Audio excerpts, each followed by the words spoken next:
Si sigue la huelga, no habrá diálogo, es lo que ha reiterado el Departamento de Salud a los médicos, pero ahora el consejero abre la puerta a un acercamiento.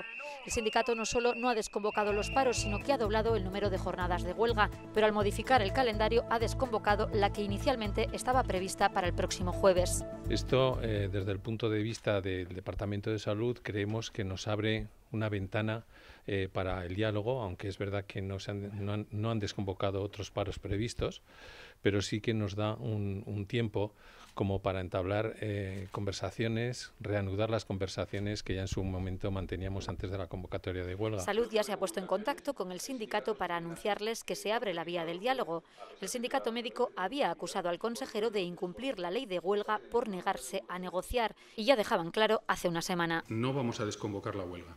De ninguna manera vamos a desconvocar la huelga. Tras celebrar asamblea en los hospitales de Estella, Tudela y Pamplona, el sindicato decidió el viernes endurecer las protestas y se pasó de 5 días de paro previstos a 14 para los meses de febrero, marzo, abril, mayo y septiembre, pero no habría huelga el 21 de este mes. El departamento ha visto ahí un margen para el diálogo. Que nos da un margen de unos días que nos puede permitir tener una cierta calma y restablecer unas conversaciones que creo que nunca se deberían de haber roto. El sindicato médico exige mejoras laborales y salariales.